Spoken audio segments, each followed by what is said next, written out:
Hello, this is Paul from Foresight Tech. In the first chapter, we briefly reviewed the functions, right? We learned from pre-calculus. And starting from chapter 2, we're going to deal with the limit. This is a very important concept, which is the foundation of calculus, including differential calculus and the integral calculus. More than 300 years ago, Isaac Newton proposed a complete definition, okay, the first time. We have two classical problems. The first is a slope, how to find the slope. The second classical problem is velocity. In this lecture, we're going to deal with what the slope, this classical problem. Let's look at the graph. The question is here. If we have a curve, if we have a point P on the curve, how do you find the tangent line? And what is tangent line? So this red line is tangent line, which means the line go through this point and only touch the graph, not across. How do you find the line? What we need is how to find the slope, right? And the very famous step is like this. Can you see? And we pick another point on the graph. Can you see? That's Q. Okay, and we link P and Q and get a blue line. This line we call the secant line. Secant line. And because we know P and we know Q, so we know the slope, right? And we say the slope of the secant line is kind of approximation to the slope of the tangent line. So we have approximation. But this approximation is not good, right? It's okay. So we can increase, okay, we can increase the accuracy of the approximation. We can get a better approximation. How? What we need to do is move Q close to P. Okay, can we look at this graph? So this time Q is more close to P. And if we link these two, so we get another secant line. Can you see? And this secant line is more close to the tangent line, which means this time the approximation of the slope is better. Yeah.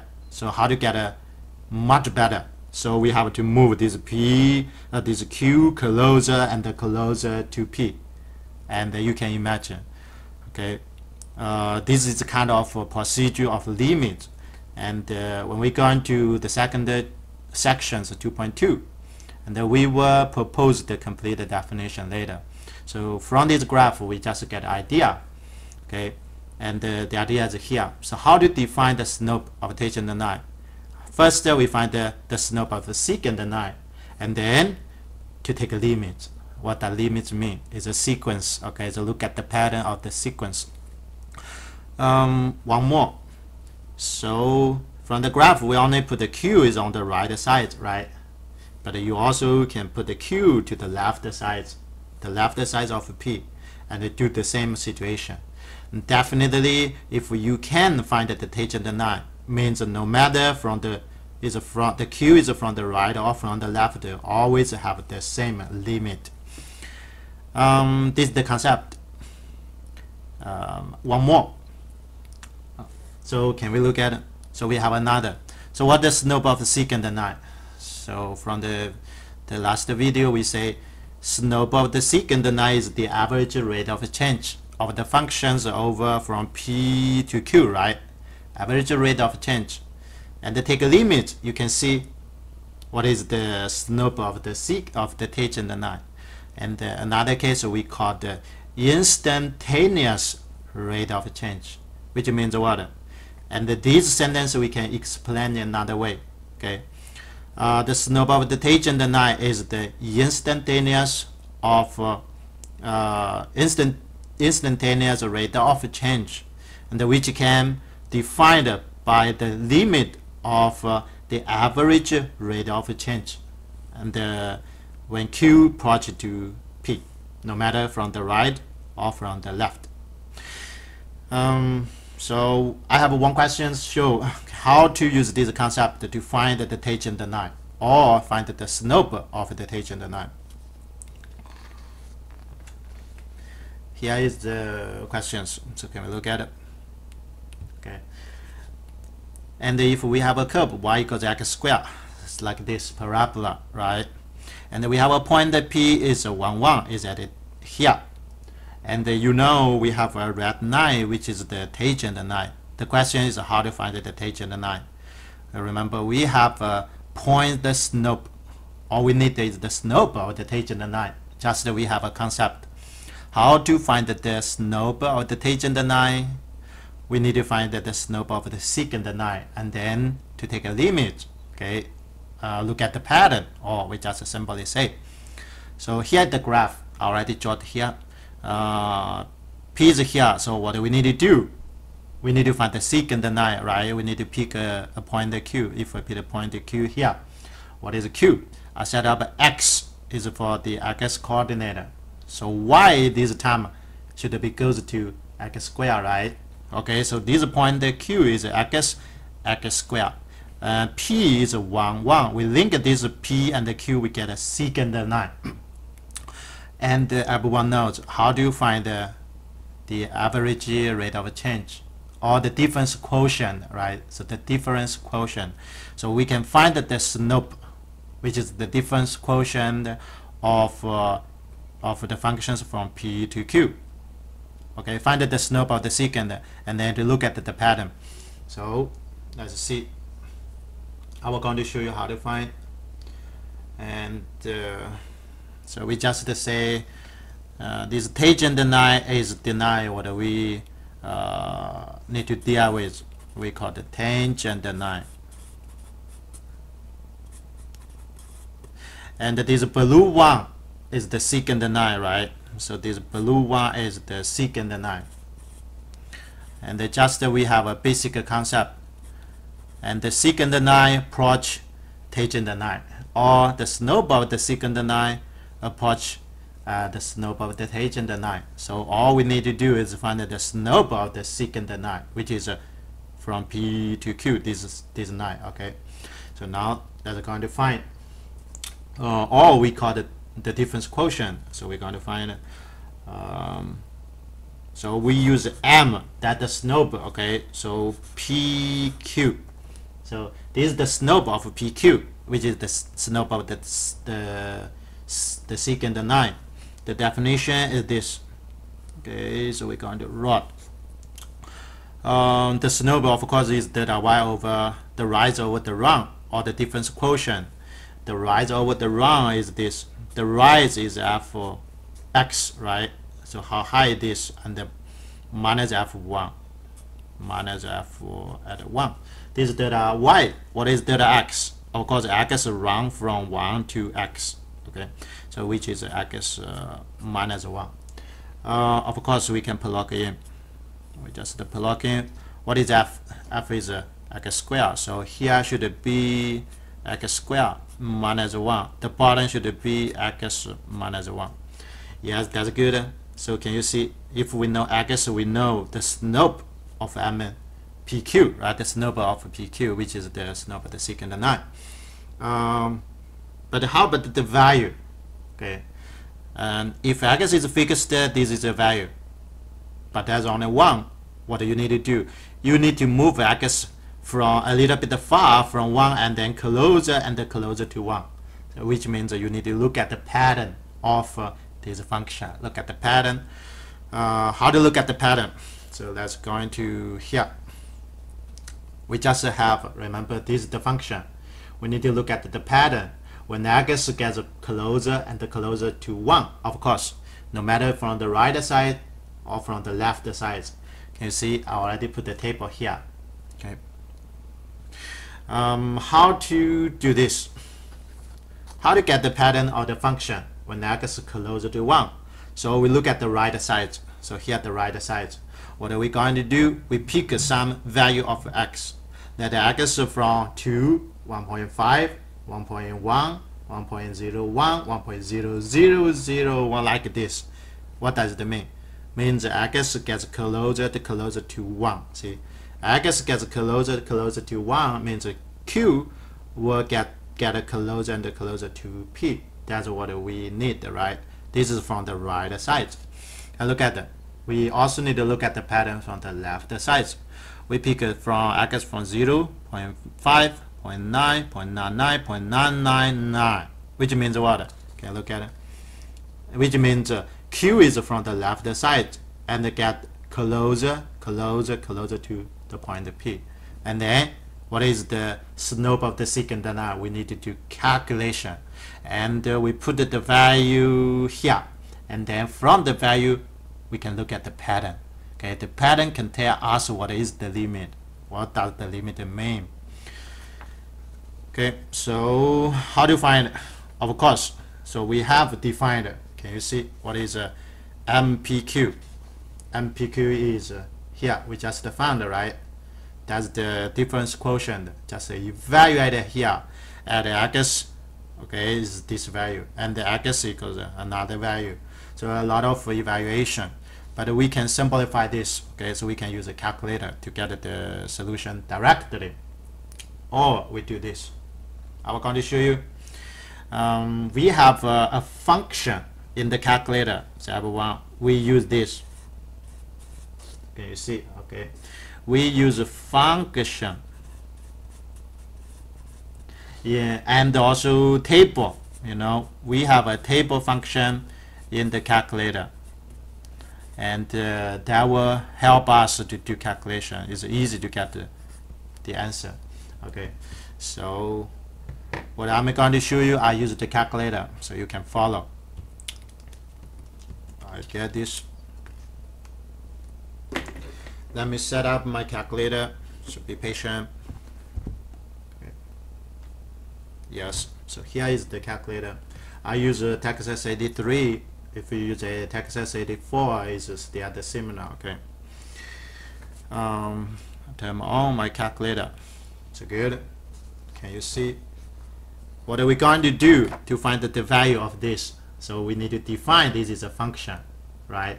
We need to define this is a function. And I define the function. So here we're going to, let me zoom a little. Yes, good. Define the function at y equals, this is the function. Okay, so what are our functions? We can see our function is x squared minus 1 over x minus 1. So I have to put parentheses. So here is x and the square minus 1 parentheses. There's the numerator divided the parentheses. Don't miss parentheses. Okay. X minus 1 parentheses. Can you see? This is exactly the function we deal with. We need to look at the pattern, or we need to look at the value of the function. We can do once in the calculator. Can you see? And we need to define what is the value of x. Okay, so I'm going to define the value of x in the table. So we have the table stat, okay, statistics, and add it. Okay, and see, we have the table here. Okay, I will put the x the value here, L1, the first column, and then I will use the function. Okay, I will apply the function on L1, the value of x, and then I will get the value of y, which is the function here, the difference quotient in L2. So what do we need to do? I type this number in L1. Okay, so you remember it's 2 is 1.5, 1.1, 1.01, done, 1.001. Okay, good. I already typed out the x value. I want to get the y value in L2. How to? Okay, go to L2. Go to the top of L2, which is highlight L2. I will going to find the function. The functions in various. Okay, go to various and go down, go right to y various. Can you see the first is a function? Okay, the first y1 is the function we deposited, right? And so I find the y1 and then parentheses. y1 apply to L1, or the value, right? Second one, parentheses. This is the function we need to use, and then enter. Great. I already find all the y value, 3, 2.5, 2.1, 2. Okay, which means what? I already find all the value for the difference quotient. Okay, and later I will copy to here, and from this value we can see the pattern. And we finished it the first, but what do we need to do? We need to look at the pattern from the left side, which means pick X from like 0.5 approach 1 from the left side, and do the same. Okay, I define, and you know how to do.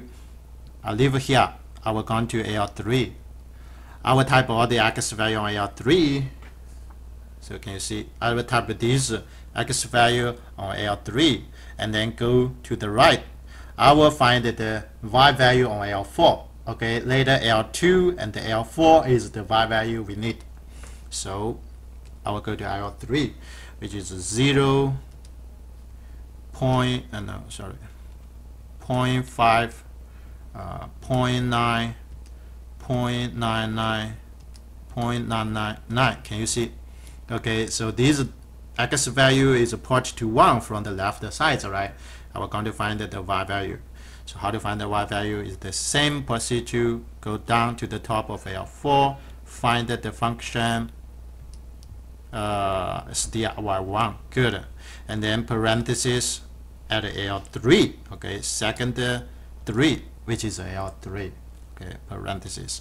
Can you see we apply the function on the column 3, the third column, okay, and great, we find all the Y value here, okay, on the calculator. See, that's super easy to find, right? Then now what I will going to do, I will copy all the Y value here and all the Y value here from the calculator. Okay, good. And I'll take this away. Let me get it back. So here, I will going to copy all the value, all the Y values we just found. Okay, so which is what? So at the 2 is let me go to is 3. So here is 3. Sorry. And 0.5 we just already find. Then no, it's not a 0.5. Sorry, 2.5. Okay, and the 2.1 and the 2.01 and 2.001. okay, so these are I just a copy. Can you see?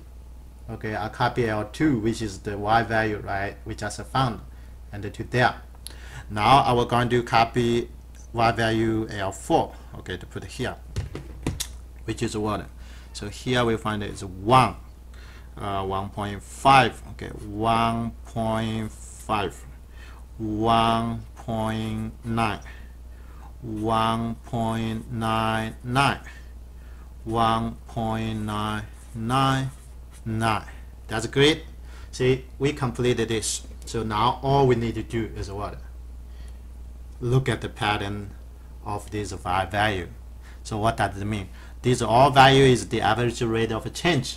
Should be put to a number. Can you see put to which number? 3, 2.5, 2.1, 2.01, 2.001, and all the value get closer and closer to a number which is 2, right? So look at it here.